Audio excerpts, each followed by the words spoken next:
Hello everyone, this is doctor Jeevesh Yadav. तो according to NCISM syllabus हम लोग पंचकर्म का most important 17th topic for university exam देख रहे थे। सीरीज़ को कंटिन्यू करते हुए आज की क्लास में हम लोग टॉपिक नंबर 12 के विषय में बात करेंगे। स्टार्ट करते हैं। तो आज का टॉपिक तो ये है आपका वामक द्रव्यों की कामुकता। ठीक है, जो वमन द्रव्य है उसकी कामुकता कैसी होती है, यानी कि मोड ऑफ एक्शन। तो यहाँ पे बताया गया वमन द्रव्य प्रायः वायु और अग्नि महाभूत प्रधान होते हैं। तो वमन द्रव्य क्या होते हैं? वायु और अग्नि महाभूत प्रधान होते हैं। वायु व अग्नि का स्वाभाविक गुण होता है ऊर्ध्वगति, अतः वामक द्रव्य जो है ऊर्ध्वगमन के द्वारा दोषों को हरते हैं। वामक औषधि उष्ण तीक्ष्ण सूक्ष्म व्यावी विकासी गुण एवं अपने वीर्य के प्रभाव से काम करते हैं।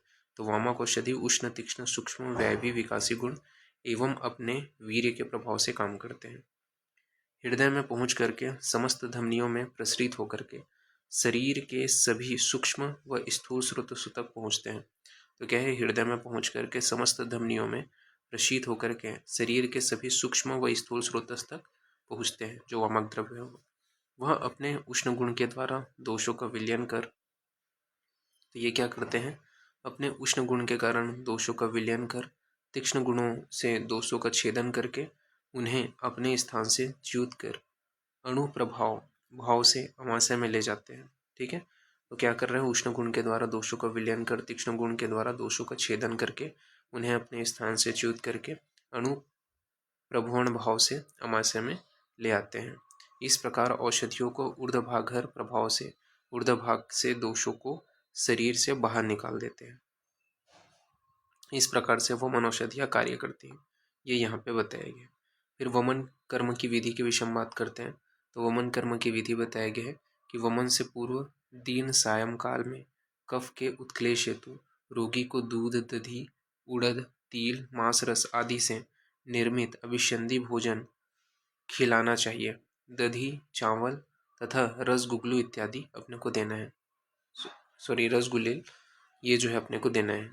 तो ये यहाँ पे बताया गया है कि वमन के से पूर्व दिन शाम को अपने को कफ उत्क्लेशक आहार विहार का सेवन करने के बोले हैं।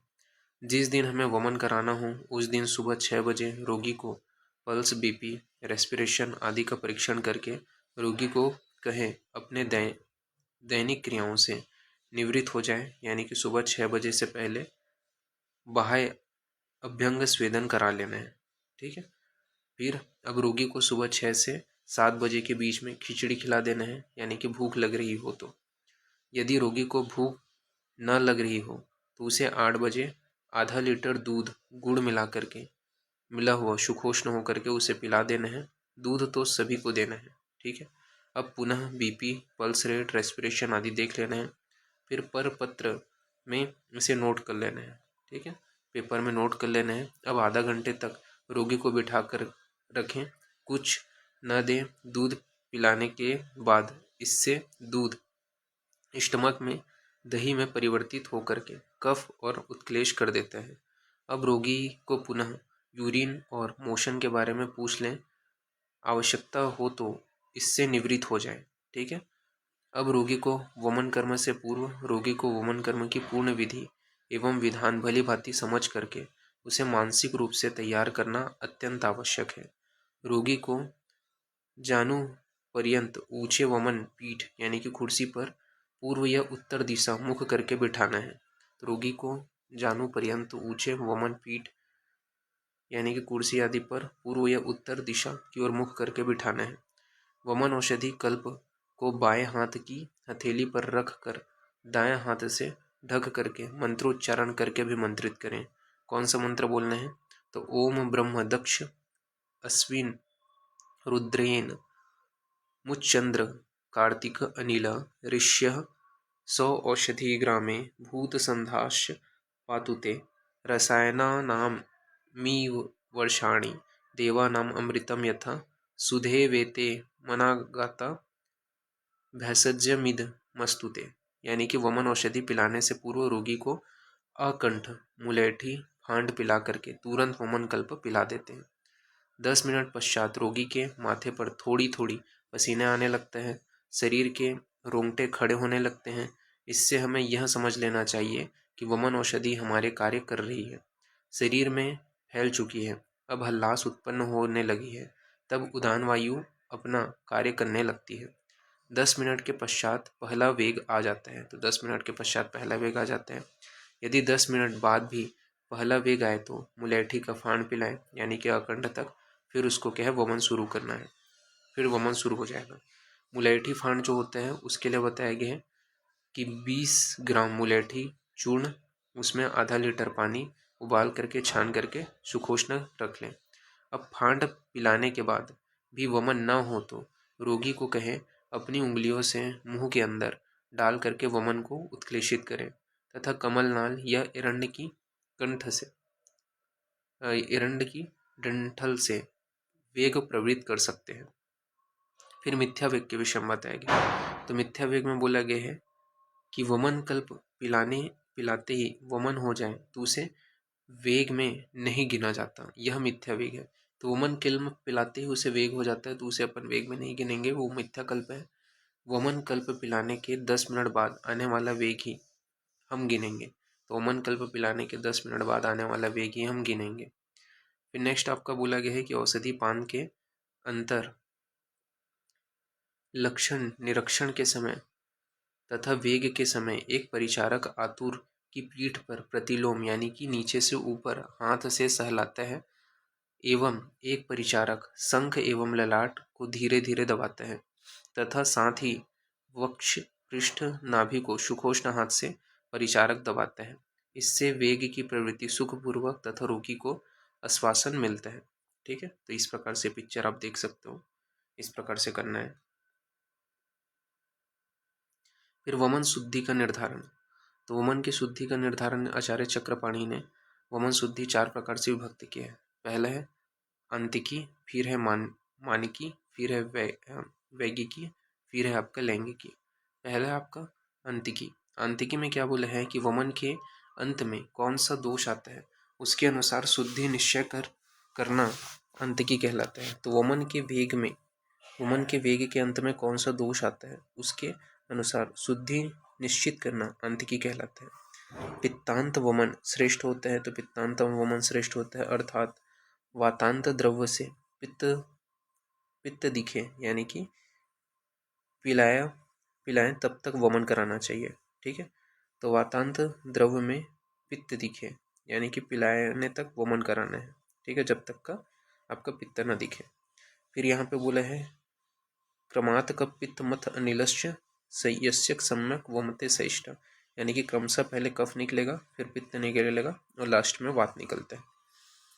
फिर मानिकी में क्या बोला गया है, तो पिलाए गए वामक द्रव्य की जितनी मात्रा वमन के दौरान निकलते हैं उसकी मात्रा के आधार पर शुद्धि का निर्धारण मानकी कहलाता है। तो पिलाए गए वामक द्रव्य की जितनी मात्रा वमन के दौरान निकलता है उसकी मात्रा के आधार पर शुद्धि का निर्धारण मानकी कहलाता है। प्रवर शुद्धि में 2 प्रस्थ, ठीक है, यानी कि 108 तोला, ठीक है, 90%। मध्यम शुद्धि में 1.5 प्रस्थ 80%, हीन शुद्धि में 1 प्रस्थ 70%। फिर है वैगिकी में क्या बोला गया है कि वेगों की संख्या के आधार पर शुद्धि का निर्धारण वैगिकी कहलाता है। इसमें प्रवर शुद्धि में 8 वेग होते हैं, मध्यम शुद्धि में 6 वेग होते हैं और अवर शुद्धि में 4 वेग होते हैं। तो ये आपको ध्यान में रखना है। फिर नोट पॉइंट में बोला गया है कि वेग संख्या निर्धारण करते समय वमन औषध पिलाने के तुरंत बाद आने वाले वेग को छोड़ देना चाहिए। वेग की संख्या निर्धारण करते समय वमन औषध पिलाने के तुरंत बाद आने वाले वेग को छोड़ देना चाहिए, क्योंकि यह वेग ना होकर हल्लास एवं हास्य स्त्राव है। 10 मिनट के बाद आने वाले वेग को ही गिनते हैं। फिर है लैंगिकी मतलब लक्षणों के आधार पर वमन शुद्धि का निर्धारण।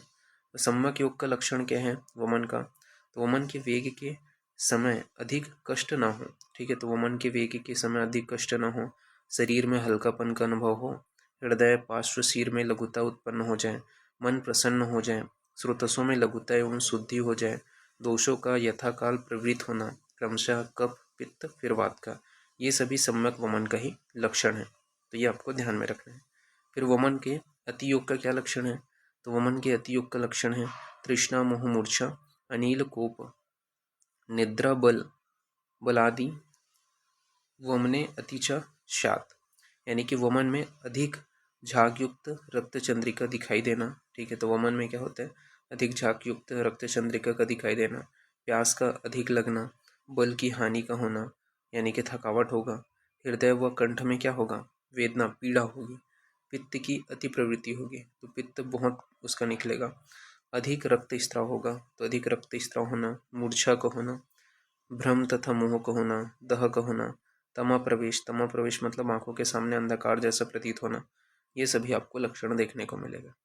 फिर वमन के हीन युग में क्या देखने को मिलता है, तो वमन के हीन युग में बताए हैं दुश्चर्दिते स्फोट कोट कंडु हृदशाखा विशुद्धि गुरुगात्रता च।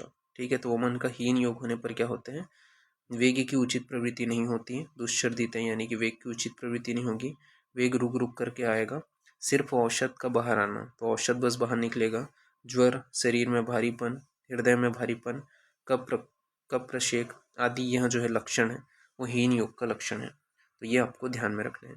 इस प्रकार से ये जो पॉइंट है वो यहाँ पे फिनिश होते हैं। नेक्स्ट जो क्लास होगा उसमें अपन इसके आगे का कंटिन्यूशन करेंगे। तो अभी के लिए इतना ही। Thank you.